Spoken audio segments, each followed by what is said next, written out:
오늘 순종, 형통의 길이라는 제목으로 하나님 말씀을 드리도록 하겠습니다. 지금부터 200여 년 전에 태어난 에이브라함 링컨이라는 사람이 있습니다.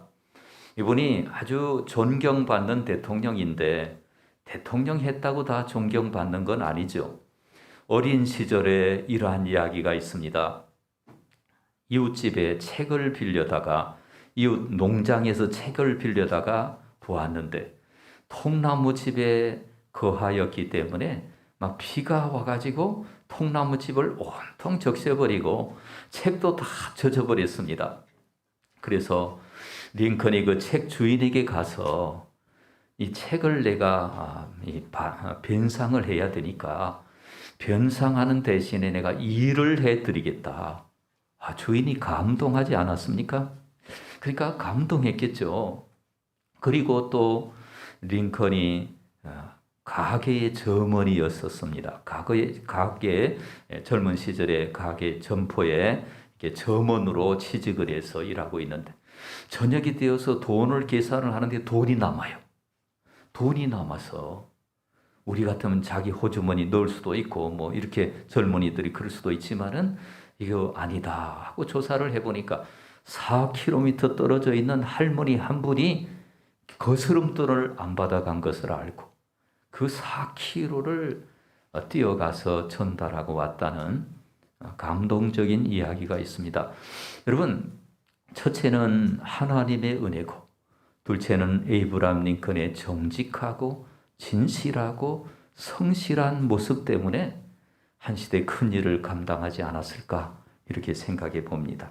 오늘 1절을 우리 다 같이 한번 읽겠습니다. 요셉이 이끌려 애굽에 내려가매 바로의 신하 친위 대장 애굽 사람 보디발이 그를 그리로 데려간 이스마엘 사람의 손에서 요셉을 산이라. 요셉이 형들의 미움을 받아서 하루아침에 애굽에 팔려가고 보디발이라고 하는 친위 대장, 시대장이죠. 우리로 말하면 경호대장이죠. 이 사람이 보디발이 요셉을 물건처럼 요셉을 자기의 종으로 샀습니다. 돈을 주고 요셉을 사들였습니다.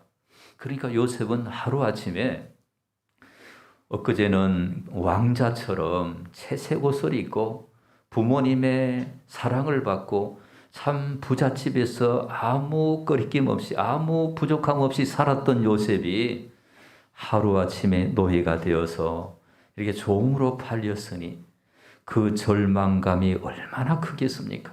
얼마나 힘들었겠습니까? 그래서 요셉이 팔려간 보디발의 집은 보디발은 바로 왕의 시위대장인데 권력의 정점에 있는 사람이죠. 아무나 이렇게 자기를 지키는 그 시위대장, 호위병 중에 대장을 만들 수 있습니까? 만들 수 없죠. 바로 왕의 최고의 측근 중의 측근입니다. 그 엄청난 권력자 보디발의 집은 왕의 감옥이 달려있는 거대한 저택입니다. 아마 종들이 수십 명은 있었을 겁니다. 그런데 거기에 잡혀간 첫날 요셉은 얼마나 울었을까요? 밤에 아마 기도하지 않았을까요? 할아버지, 아버지가 믿던 그 하나님을 생각하면서 아브라함과 이삭과 야곱의 하나님, 저를 건져 주십시오. 우리 아버지 야곱을 야복강에서 만나 주신 하나님, 저에게 만나 주십시오.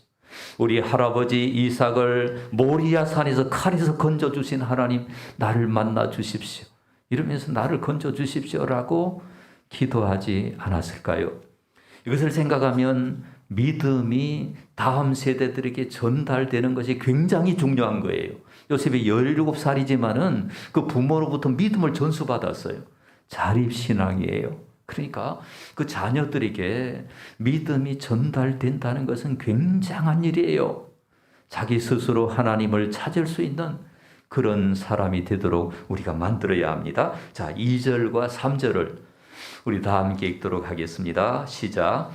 여호와께서 요셉과 함께 하심으로 그가 형통한 자가 되어 그의 주인 애굽 사람의 집에 있으니 3절 그의 주인이 여호와께서 그와 함께 하심을 보며 또 여호와께서 그의 범사에 형통하게 하심을 보았더라. 아멘. 자, 2절과 3절을 읽으면서 한 가지 의문이 듭니다. 2절과 3절에는 형통하게 했더라, 형통하게 했더라, 이 말이 3번이나 나와요. 2절과 3절과 23절에. 그리고 2절과 3절과 21절과 23절에 요셉과 함께 하셨다, 하나님이 함께 하셨다, 하나님이 함께 하셨다. 이러한 내용이 4번이나 나와요. 여러분, 이 내용을 보고 좀 이상하게 생각하지 않습니까? 요셉은 여전히 노예입니다. 노예 상태에 그대로 있습니다. 날마다 고된 일을 해야 합니다. 그런데 그 요셉을 하나님이 풀어주시고 형통하게 했더라, 함께 하셨더라, 이래야 말이 좀 맞는 것 같은데 요셉은 그대로 노예로 있습니다. 요셉은 뼈빠지게 일을 해야 합니다. 그런데 오늘 본문은 하나님이 함께 하셔서 형통하게 하셨더라, 이렇게 적어놨단 말이에요. 여러분, 이해가 안 되죠? 여러분, 그러나 왜 그랬을까를 생각을 해보니까 하나님이 요셉에게 찾아오셔서 요셉을 위로하여 주셨다라는 거죠. 그래서 요셉에게 피해의식이 있었을 터이죠. 요셉에게 절망감이 있고, 요셉에게 한이 있고, 요셉에게 낮은 자존감이 있습니다. 자기가 비참하게 됐으니까. 이러한 것을 우리 하나님이 다 위로해 주시고 치료해 주신 줄로 믿습니다. 만약에 하나님이 그 낮은 자존감과 피해의식과 한과 절망감을, 억울함을 치료하지 않으셨다면 요셉이 견디지를 못했을 거예요. 그러면 애굽의 총리도 될 수도 없고 하나님의 뜻도 이루어질 수가 없습니다. 하나님께서 하나님의 은혜로 이 요셉의 모든 상처를, 그 피해의식을 하나님이 고쳐주시고 하나님이 함께 하신다는 임재의식으로 바꾸어 주신 것입니다. 그래서 고단한 현실이지만은 요셉은 하나님이 나와 함께 하신다는 임재의식을 가지고 일하게 된 것입니다. 이것이 복이에요. 그래서 현실은 바뀌어진 것이 아니죠. 해방된 것도 아니고 자유 얻은 것도 아니고 현재는 고달픈 하루하루의 삶을 살아갑니다. 그럼에도 하나님이 함께 하시니까 그 현실을 이기는 힘을 주시고 견디는 힘을 주시고 그 모든 것을 초월하는 능력을 요셉이 얻었더라라고 말할 수 있습니다. 그러므로 저와 여러분에게 가장 큰 복이 뭐냐? 거룩하신 하나님이 함께 하신다는 것. 믿습니까? 하나님이 함께 하신다는 이 의식만 있다면은 여러분, 어떤 고난도 이깁니다.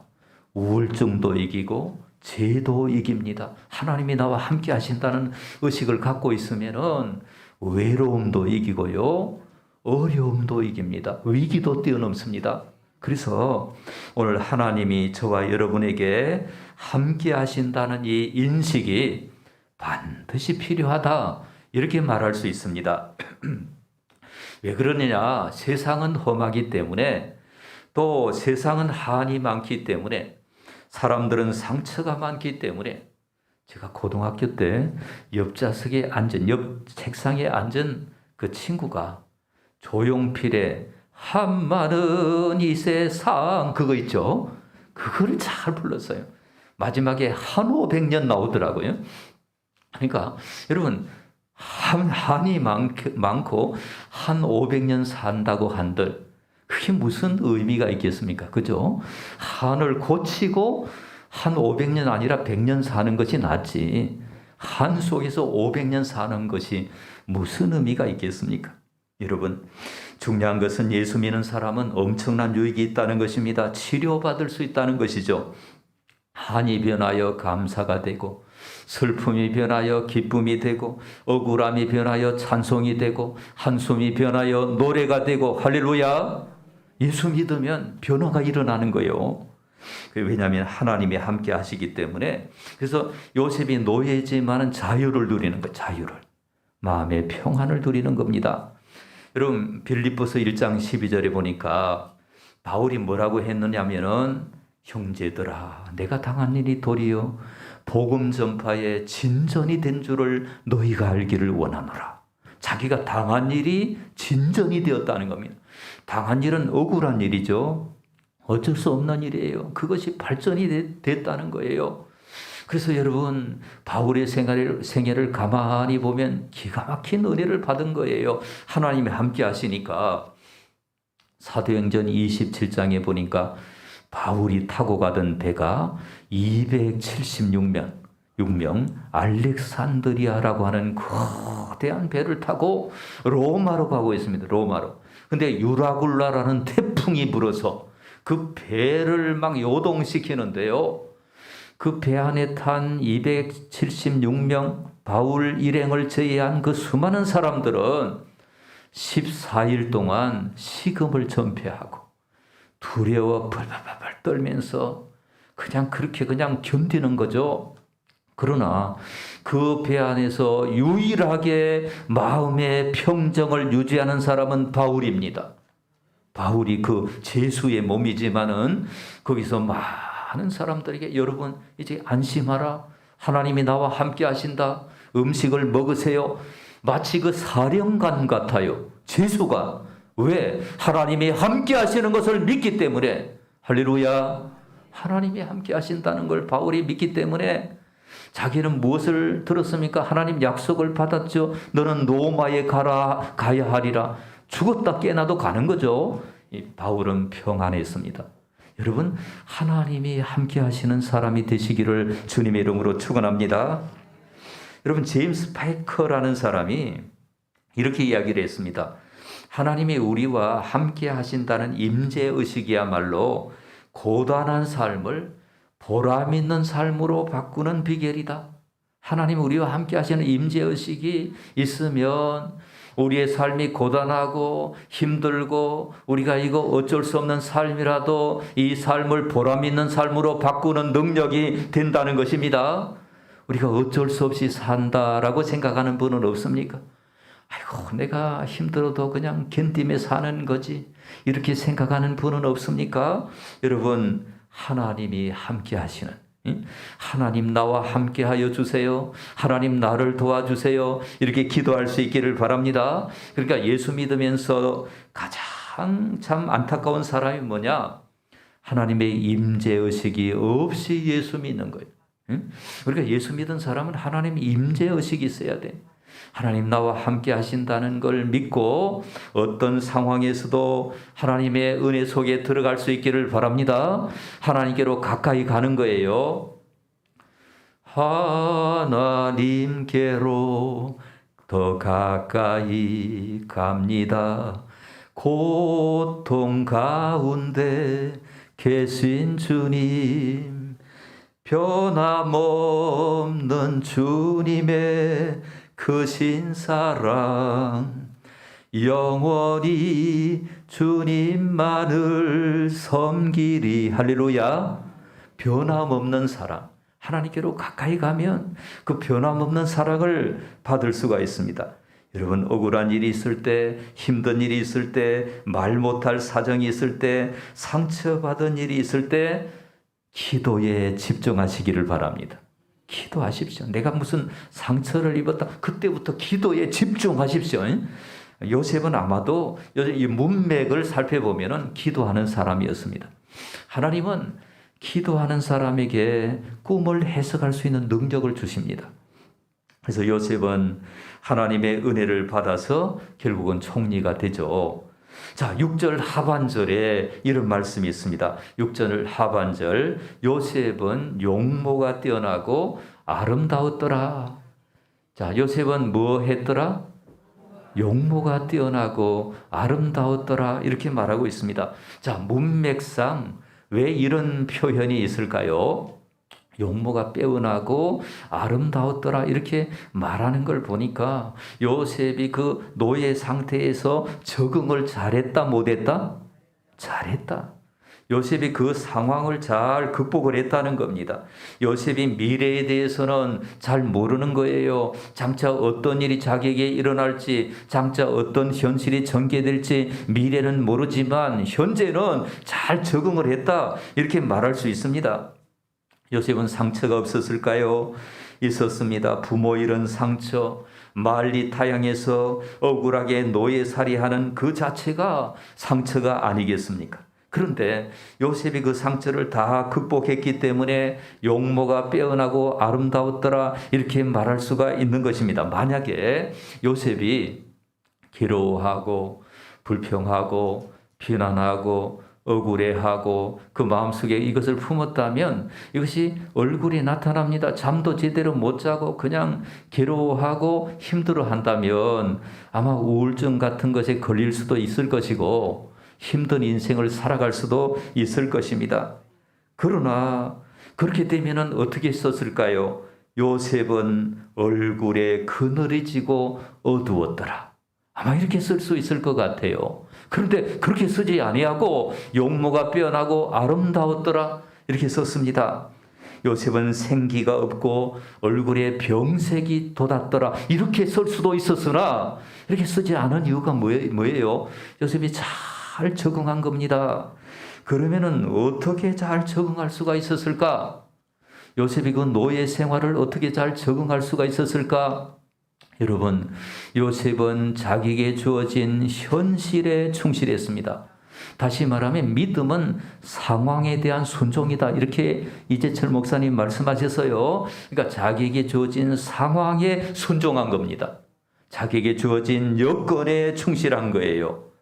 그래서 하나님의 말씀에 순종했고 요셉은 자기에게 주어진 환경에 순종해서 환경에.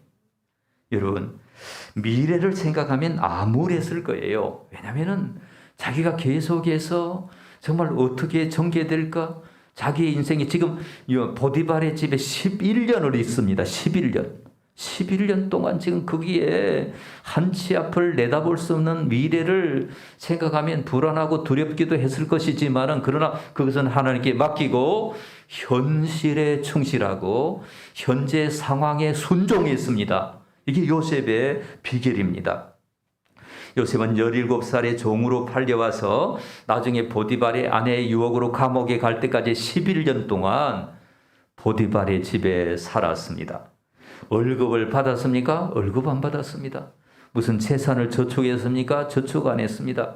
못 했습니다. 무슨 집이 있습니까? 집도 없습니다. 뭔가 부동산도 없습니다. 아무것도 없어요. 단지 자기 몸뚱아리 하나. 근데 자기 몸도 자기 게 아닙니다. 생존권, 생사권, 이 모든 선택권이 다 주인에게 있습니다. 이런 상황에서 요셉은 현실에 충실하기로 결정합니다.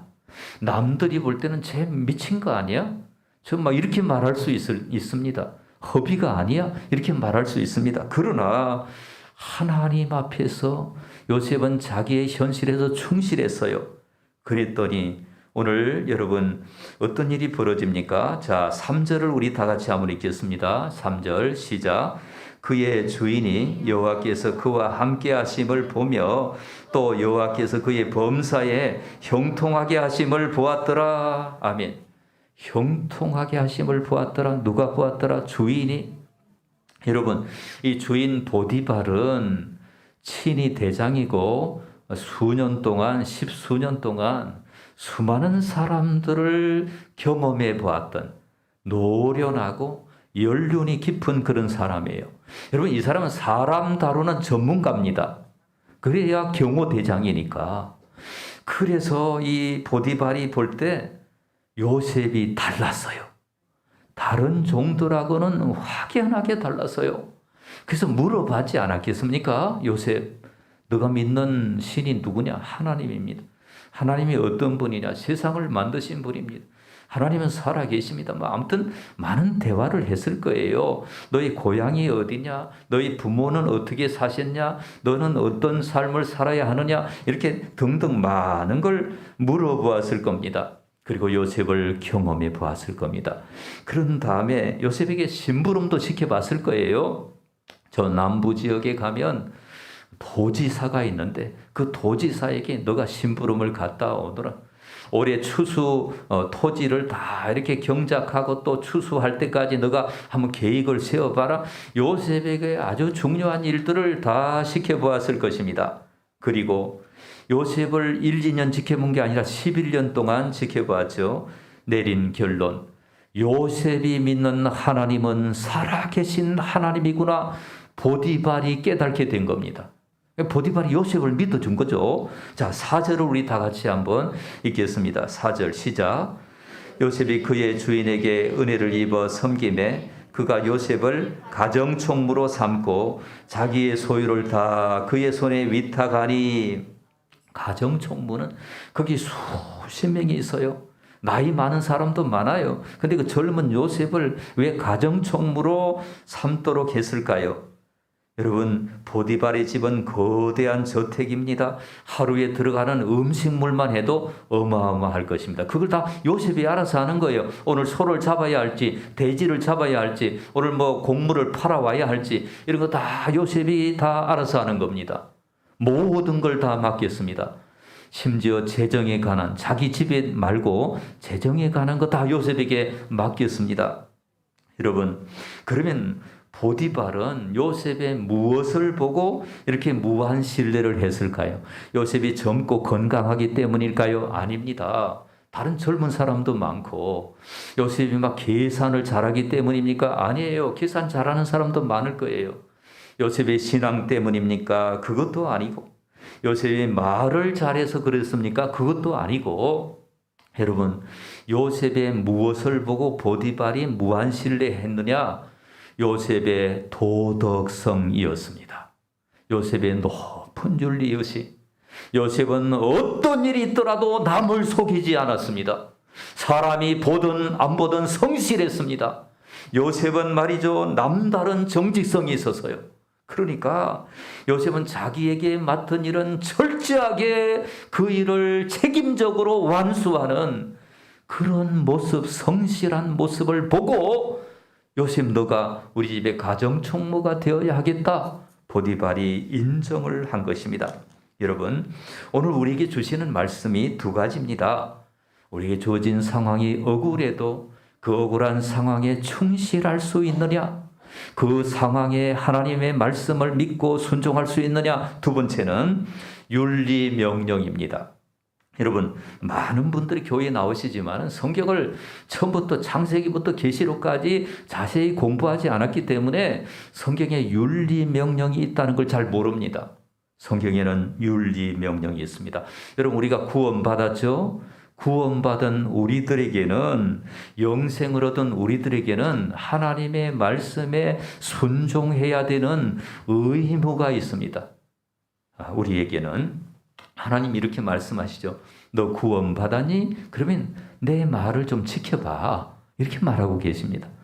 너 나를 사랑하니? 그러면 내 계명을 지켜봐. 하나님 이렇게 말씀하십니다. 요한복음 14장 21절에 나의 계명을 가지고 지키는 자라야 나를 사랑하는 자니, 나를 사랑하는 자는 나도 그를 사랑하여 그에게 나를 나타내리라. 하나님이 나타난다는 겁니다. 언제 그렇습니까? 하나님 사랑하여 하나님 계명을 지키는 사람에게 하나님이 나타나십니다. 하나님 만나고 싶으면 어떻게 하면 됩니까?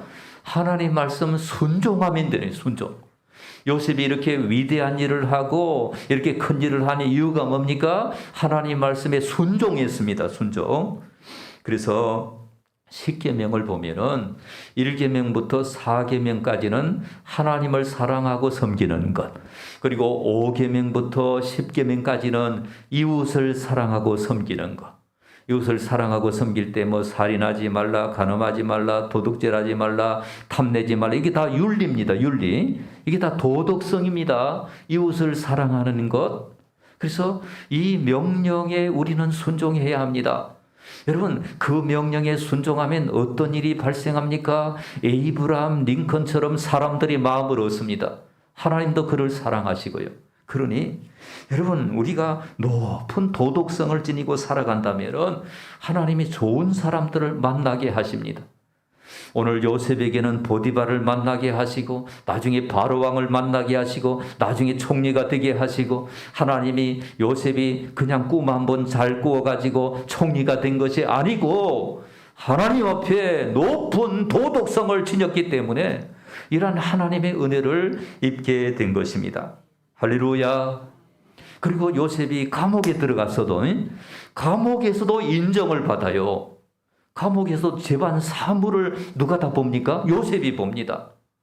이 놀라운 일 아닙니까? 그러니까 요셉은 주어진 상황에 순종했습니다. 자기에게 주어진 현실에 충실했고, 그리고 정직한 삶을 살았습니다. 여러분, 그럴 때 하나님이 도와주시는 거죠. 은퇴하신 노우어 목사님, 저의 지난번 목회지의 그 전임 목사님이셨습니다. 자, 노우 목사님이 예전에 젊은 시절에 사진 한번 보여주세요.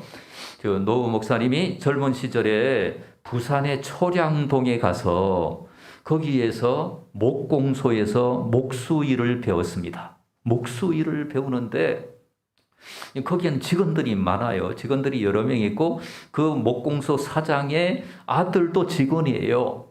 그래서 이제 목수일을 배우는데, 여러분, 노 목사님이 청년 때 그 목수일을 배워가지고 그 가정에, 그 목공소 그 사장이 있는 그 가정에 가정총무가 됐습니다. 아니, 자기 아들도 있는데 아들은 놔두고 노라는 청년이 그 가정 목공소의 가정총무가 돼서요. 어떤 일이 있었습니까? 주인이, 아들은 믿을 수가 없고 그 노후 청년을 시험을 해봐요. 시험을. 한 번은 거기가 초량동인데요. 초량동에서 동네 온천까지 택시로 지금은 1시간 거리입니다. 자, 초량동에서 동네 온천까지 리어커에다가 문짝을 막 가득 싣고 한 명 일꾼 딸려서 보내는 거예요. 그때는 봄철이라 관광차들도 많이 오는데 그 리어커에다가 그 문짝을 가득 싣고 그 젊은이가 막 땀을 흘리면서 갔는데 7시간이 걸리다. 7시간. 7시간 그 문짝을 싣고 갔는데요. 그렇게 갔다 와도 불평을 하지 않고 성실하게 일하는 걸 보고 주인이 너는 우리 가정 총무를 해라. 이런 이야기를 해 주시더라고요. 그러니 여러분, 하나님도 아시고 사람도 압니다. 정직하고 성실하고 진실하게 살면 그 삶의 열매들이 나타난다, 나타나지 않는다? 나타난다. 우린 이걸 믿어야 하는 것입니다. 여러분, 요셉이 높은 도덕성이 있었기 때문에 그 당시에 애굽 온 땅에 요셉만큼 성실한 사람이 없었어요. 그래서 하나님이 보실 때나 사람이 볼 때나 인정을 받게 되었습니다. 사랑하는 여러분, 여러분은 성실하십니까? 예배에 참석하시는 거 성실하십니까? 하나님이 안 보실 것 같습니까? 하나님은 사랑의 하나님, 용서의 하나님, 용서해 주세요. 용서해 주시지만 하나님의 용서를 우리가 이용해서는 안 되는 것입니다. 그럼 우리가 상을 받지 못해요. 여러분, 상 받아야 되잖아요. 그죠? 우리가 똑같이 예수 믿고 어떤 분은 상을 받아요. 어떤 분은 하나님의 능력을 받아요. 하나님의 역사심을 경험해요. 근데 어떤 분은 전혀 하나님의 임재의식이 없이 그냥 이렇게 살아간다면 그것은 얼마나 안타까운 일이겠습니까? 하나님은 저와 여러분이 주어진 상황에 순종하기를 바라십니다. 주어진 현실에서 도피하려 하지 말고 하나님 앞에서 내가 속한 그 장소, 그 직장에서 성실하게, 진실하게 섬기는 저와 여러분 되시기를 주님의 이름으로 축원합니다. 하나님 다 아시기 때문에 그래요. 이 세상에 완전한 곳이 있습니까? 없어요. 완전한 이웃도 없고, 완전한 일터도 없고, 완전한 사람도 없고, 완전한 교회도 없습니다. 왜 우리 교회는 이것이 부족할까라고 말하겠지만 하나님이 만나게 하셨다고 믿고 저와 여러분은 이 상황에 순종하는 저와 여러분이 다 되시기를 바랍니다. 그러면 때가 되면 하나님 높여주시는 거예요. 때가 되면 우리 앞에 놓여있는 현실에 우리가 충성할 때 하나님이 때가 되면은 우리의 삶을 아시고 우리에게 복을 주시고 하나님의 은혜로 함께 하실 줄로 믿습니다. 우리 인생을 다 살았을 때 에야 참 잘했구나, 고생했구나, 어려워도 잘 인내했구나 라고 하시면서 면류관을 다 우리에게 주시는 그 하나님을 상상하면서 신앙생활 잘 하시는 저와 여러분 되시기를 주님의 이름으로 축원합니다. 기도하도록 하겠습니다.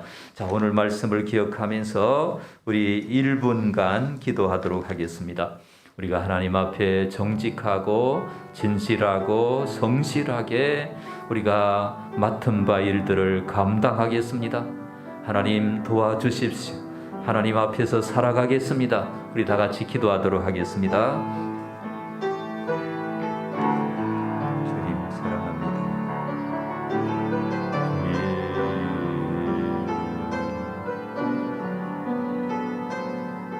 주님 아버지 사랑합니다. 주님 도와주십시오. 성령으로 함께 하시옵소서. 아멘. 하나님 아버지, 낮은 곳에 있던 요셉을 들어 큰 인물로 쓰신 하나님, 우리 한 사람 한 사람 주님 사랑하여 주시고, 때로는 억울하고 때로는 힘들고 때로는 이해할 수 없는 현실이 있다 할지라도 현실에 충성하게 하시고 하나님 앞에 쓰임받는 우리 모두가 되게 하여 주옵소서. 예수 그리스도 이름으로 기도드립니다. 아멘.